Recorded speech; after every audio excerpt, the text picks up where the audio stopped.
Perfect. So we're a big group with 4 people. So if you have any questions, please, please let me know so we can go into the questions. So my name is Danny Kaptein. I'm Director Northern Europe for Abnormal Security. Who of you know Abnormal Security? 1. Okay, good. So we established 6 years ago.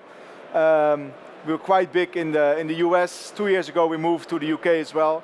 And since this year also active in Northern Europe, which means Benelux and the Nordics region. And why are we here today? When I first heard of abnormal and email security, I thought, email, is that something that people and companies still worried about? And actually it is. When you really deep dive on why is email important to companies, we see that the #1 reason for financial loss is because of email. Second to that as well is that the #1 cause of breaches is because of email. In the end, of course, you hear a lot of data theft. You hear a lot about ransomware. But what's the reason why those kind of attacks happen? 95% of that happens because of the open front door, which is email. So therefore, to have that locked door locked down is so important to make sure that you have an up-to-date security posture. So to take a little bit back on why is it now more an issue than over the last years, it's increasing. There are actually 3 main motions in the market which we think as abnormal security is that email security become a vulnerable point within the security posture. First of all, cloud happened. You had a few years ago Exchange on-premise, everything went to Office 365 in the cloud or even Google Workspace nowadays, which is very easy for attackers to defeat authentication and log into the cloud environment.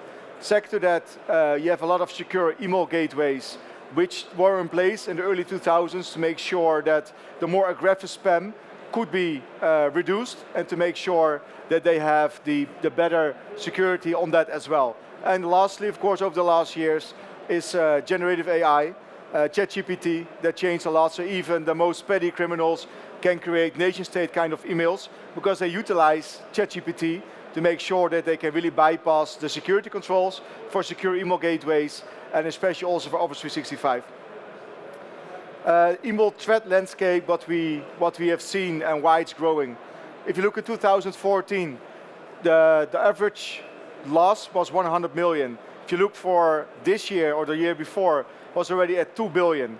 So it's increasing and increasing. People are spending a lot of money on all the vendors here in Cybersec, but still we see an increase in financial loss. And we think for abnormal that one of the main reasons for that is it's so easy for them to socially engineer emails, to socially engineer into companies, and therefore financial loss is getting more. And this is stated as well by the FBI. And this report we see here, all the numbers are because of the FBI did a research on it. And when they got involved in investigation, 95% of that is because of the open wide door of email. So what kind of attacks should we be worried about? First of all, of course, the inbound email attacks like business email compromise, the payloadless ransomware. So you have just your email, it's a body, without a text, without a link, just the email body itself, purely on text, is so well socially engineered that it's very hard to detect for the legacy tools, but also for the secure email gateways, if this really a trusted email or it's a fraudulent email. And of course, supply chain compromise. The biggest companies in the world, they have a big budget, so they invest a lot in security tools. But you see now that they go into the vendors, the supply chain of those big companies, because they are smaller and they have less good security controls. So it's much easier to break into a supply chain or one of the vendors of suppliers or one of the big companies, and based on that they try to get in and socially engineer themselves into the big company. As well, what we see is the platform attacks. So the account takeovers. Like I just said, it's very easy for the attacks nowadays to break into for example, in a vendor, just pretend they are the vendor, ask a request, for example, what's our outstanding invoice, or can you tell me how much money we need to send over, to wire over. For a big company, when they hear that request, very easy to say, all right, you need to have it 200K for you, for example. So they get the intel because they have the supply chain compromised, and the legacy authentication exploitation, which also happens because of the move to the cloud. Even the FBI says, even this year in May, that because of generative AI, that the attacks getting more sophisticated, and it's very easy because of ChatGPT to really write convincing messages. Like 3-4 years ago, if you write an email, it's very easy to find out, oh, this is not the right email because a lot of mistakes in the body email or in the text. Right now it's really sophisticated, so it's very hard to detect in the body in itself if it's like sophisticated or it's like a legitimate email or not. So why is it so hard to detect? If you look at the traditional solutions and architecture, first of all is that a lot of companies and email tools, secure email gateways, are relying on threat intel. So they really focus on known bad. Second to that is that you need to configure rules and policies. So when you see a new kind of attack within your environment or in your supply chain, you need to update your policies and your rules so the tool can look for the known bad. Same for signatures and threat intel, the patterns as well, all based on known bad. But what we see right now is that domains are newly registered every day. The maintenance overhead, when you see a new kind of attack or a new kind of threat vector to update it in your tools, is a manual burden for the SOC teams or for the security teams overall. The zero-day attacks are very hard to detect because those old legacy tools, even Office 365, they are relying on threat intel. But when an IP range or domain name is newly registered, it's not known bad. So they will always let it through. Even when there are links in it, they are so sophisticated they will bypass those security controls.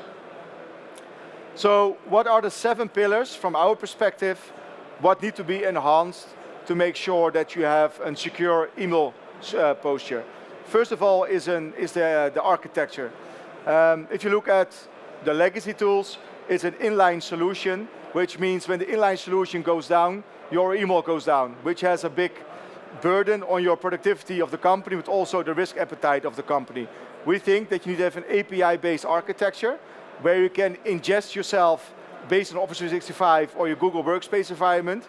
We are not sitting inline, but we are doing it with an API, which means when a tool like this goes down, your email flow just goes through. So it has no operational impact. Second to that, because you have that API architecture, you can get much more signals from your email pool. So for Abnormal, for example, we ingest more than 40,000 signals because of our API architecture. So therefore we think API architecture has less risk, less operational overhead, and in the end is more effective than an inline solution. Ability to proactively detect, we think that you need to create a baseline of normal behavior. When you create a baseline of normal behavior, it's very easy to detect abnormal behavior within the email. So we're not just looking at the links or the body of the email, we're looking at the intent of the email, we're looking at where it's sent from, do we have already communicated before with this kind of vendor. We look at 40,000 signals, which is not possible without an API architecture.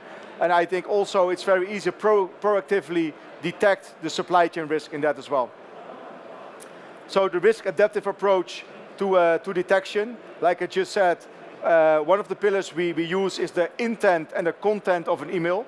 So natural language processing is for us a big thing, because even when there is just an email written by ChatGPT, for example, without links, without attachments, it's very hard to see is this email a fraudulent email, even when the domain is from a right domain. We can see it on the intent of the email, if there is a fraudulent meaning behind it or not. So it's a risk adaptive approach because we create a baseline of normal behavior. Automate instantaneous remediation, which means that if you look at the platform, first of all, we can enhance your security posture because of our architecture and effectiveness in our market. Second to that as well, we can automate the workflows. I think if you look at the most companies, you have a phishing button. So when you think this email is not a right email or it's a fraudulent email, you click on the phishing button, it goes to email box, which will be looked at by your SOC team. The SOC team, what we see right now, for example, Maersk, is one of the larger customers in the world. They had a Microsoft E5 license. They had 8 FTE working on manual triaging all the phishing emails, submissions came into the SOC. More than 10,000 emails when we were integrated were found malicious or deemed malicious after Microsoft said they were good. After that, our automation tool, because we really can automate the workflow in the SOC, instead of 8 FTE, they now work at 0.5 FTE on manual triaging those emails. So they can really focus on the more strategic things like threat hunting within the SOC. So really the automation part is a big value driver for having a solution with an API architecture.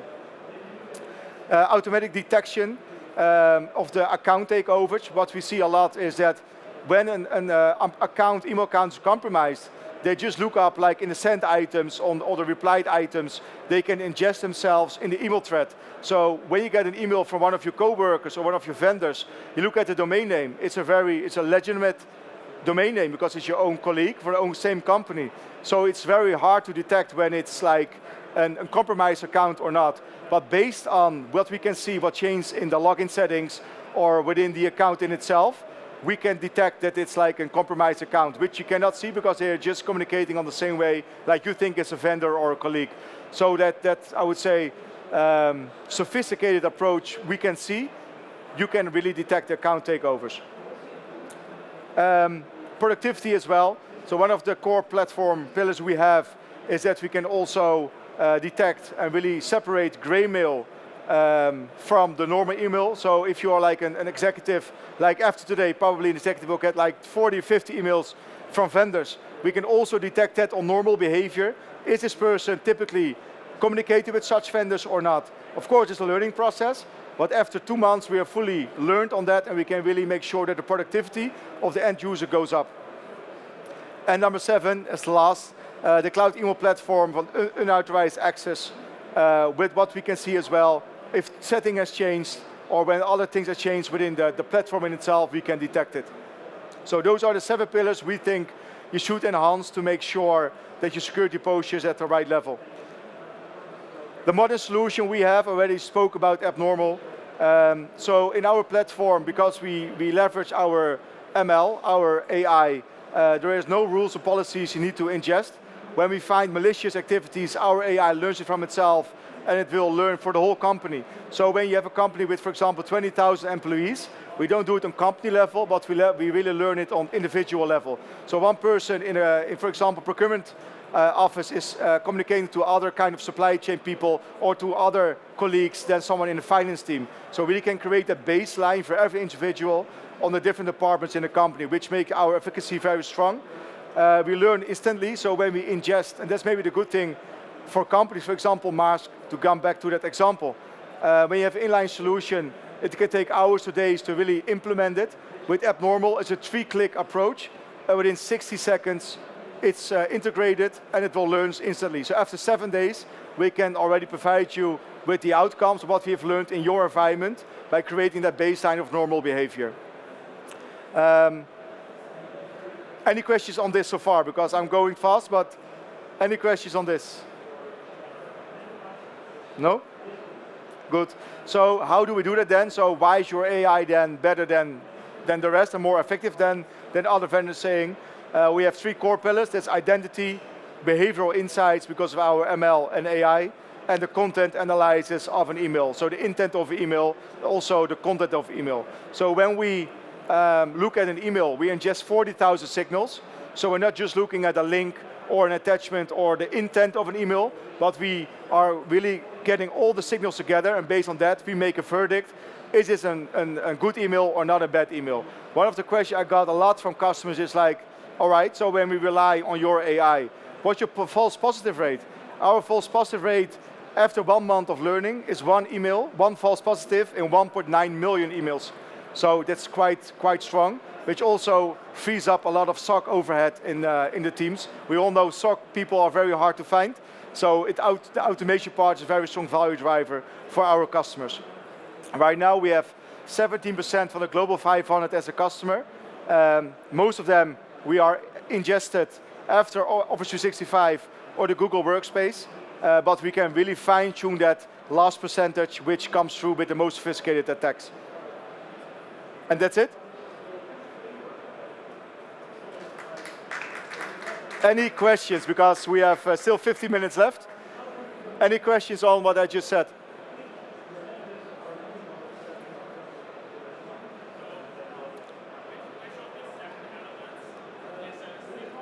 Sorry?